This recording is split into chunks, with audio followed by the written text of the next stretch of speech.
Hello everybody and welcome to our Pincha Mayurasana tutorial or forearm stand. So Pincha is a Ashtanga yoga pose. It does require a lot of shoulder strength and it does require core strength stability as well. So make sure that you're patient. It is better to do this step by step and get comfortable with one step before you move on to the next instead of pushing too far and injuring yourself. So listen to your body, be mindful.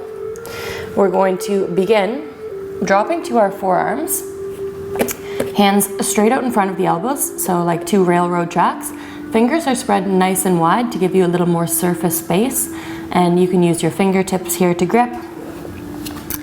We'll come to our forearm plank to begin. So just staying here for a nice steady deep breath.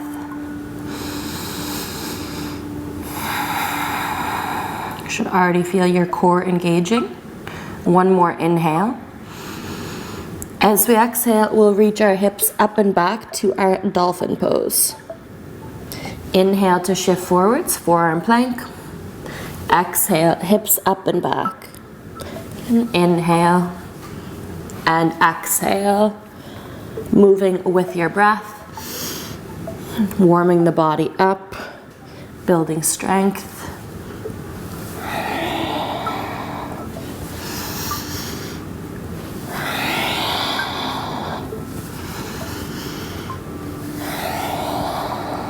Go for one more.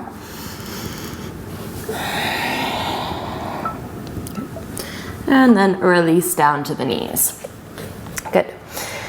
We're going to do a puppy pose just to open the shoulders, melt the chest, give the shoulders a little rest before we go into our pincha. So walking the fingertips forwards, you can release your belly and chest, melting them towards the ground, and either letting your chin or your forehead rest down to the mat. Hips should be over the knees. Just draw a few deep breaths. Allow the body to melt and relax.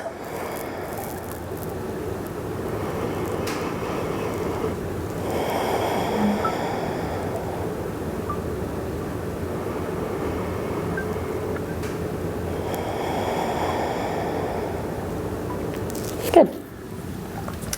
As you're ready, walking the hands back into the body.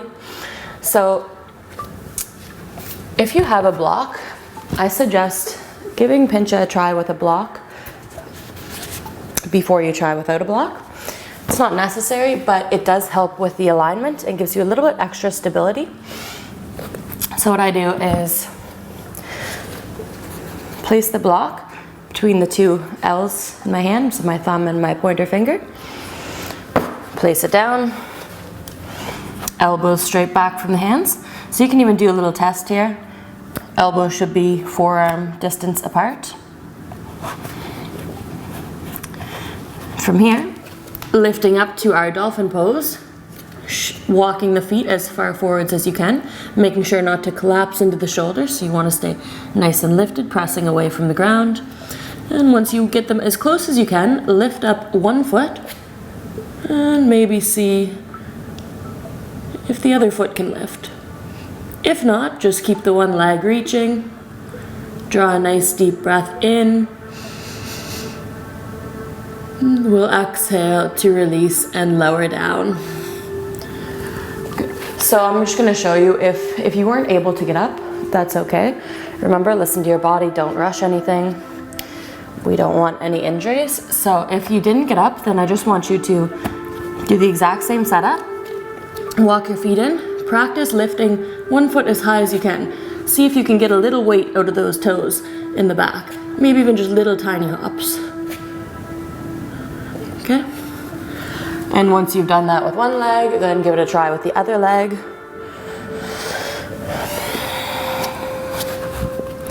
Same thing, walk the feet in nice and close. Lift the other leg, little hops.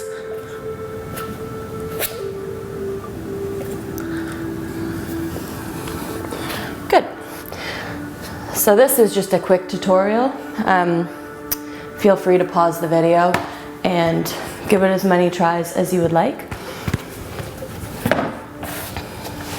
without fatiguing the shoulders too much. So, if you feel pretty confident with the block and you would like to take it to the next level, then we can go without the block. So dropping, again, forearms down to the mat, hands straight out in front, as if the block was there, fingers are spread wide. Get all that surface space that you can. This will help you balance. And then slowly walking those feet in, lifting nice and high, seeing if you can press straight up to your pincha. Lifting through the toes, sucking in the belly. Deep breath in. And exhale, you can slowly release back down to the mat. Okay. Now I'm going to show you a few extra variations. Make sure to shake out those shoulders in between. I know this is a tiring position to hold.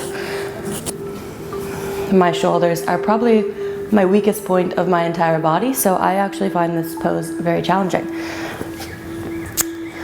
So another variation that you can try is split legs. A lot of people find this one easier because you do have that counterbalance. One leg is, balancing out the other. So I'll demonstrate for you. Lifting the hips, walking in nice and close. Lift that leg up.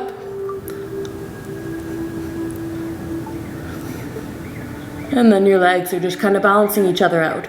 So it's a little less strength and a little more counterbalance. You can even stag those legs if you'd like.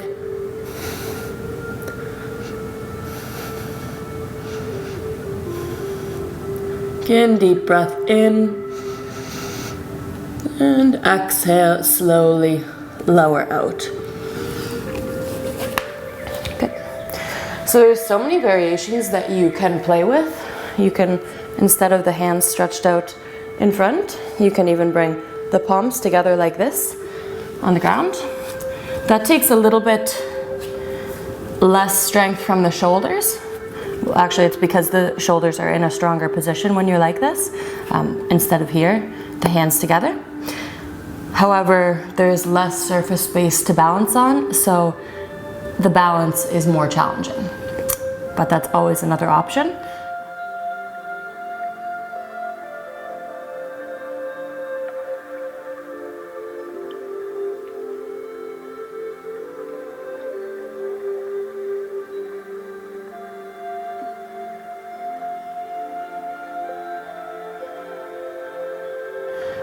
And then of course there's lots of leg variations that you can play with.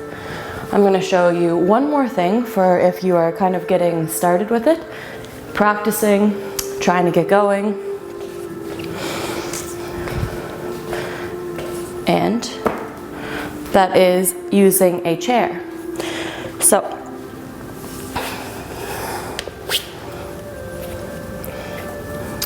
same setup. Lifting your toes up to the chair, trying to get those hips right over top of your shoulders, and then you can lift one leg. So this helps to get you a little closer up, and takes a little less flexibility.